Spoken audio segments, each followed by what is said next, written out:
ena takih knjig bi tudi omenil na hitro, je Vandana Shiva, Ena zemlja, to je v bistvu znanstvenica, kvantna fizičarka in pa najbolj vidna in najbolj udarna okoljevarstvenica na svetu iz Indije. Vandana Shiva, Ena zemlja, eno človeštvo proti 1%, kjer ona natančno skozi številke, in to je bila knjiga, ki je šla še pred normalno pandemijo, jasno kaže, ne samo na kremple, ki trgajo po ljudeh in po ljudstvih po vsem svetu, ampak tudi glavo, to glavo kobro zadaj, ki nas hoče zdaj lepo se pravi. Tamle, če boste kupovali knjigo, mislim, da boste kupovali od Cvetke, ki je tudi prevedla to knjigo in napisala spremno besedo. Skratka, te knjig je veliko zanimivih. Jaz sem lepo povem kot zanimivo, da jih je vse težje delati.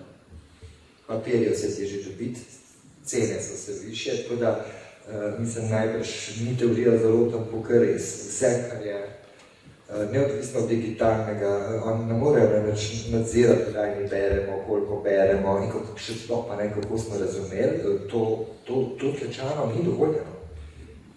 Vi morate pač, koliko vam povedo.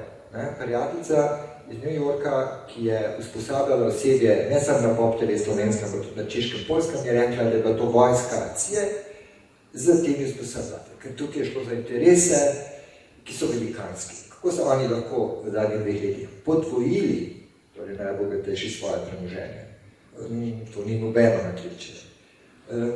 Z desetletnimi prefriganimi potezami, tudi nas Slovenci so globoko zadolžili, vzeli so nam ustavne pravice, vzeli so nam referendumske pravice, recimo 2013, ponižali so nas na nedoraslo deco, ki nima pravice odločati o ničemer, ima pa pravice samo plačevati davke. Skratka,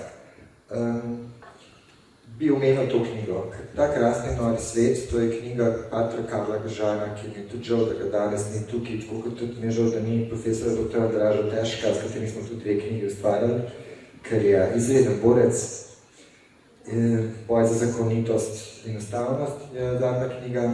Nažalost, vse knjige brez enega samega notice ali intervjuja, torej v gluhi tišini že 2 leti. Tako da se borimo, tako da sami skušamo prenašati dogodke in promocijo. Zadnjič smo imeli novinarsko konferenco na njegovi domačiji, pa smo predstavili tudi projekt Noč knjige, ki je nacionalen, pa smo predstavili letni program za voždosanje, ni pa niti enega novinarja. Prišel je nekdo, ki se predstavil kot stop lažnivim medijem, hvala Robert.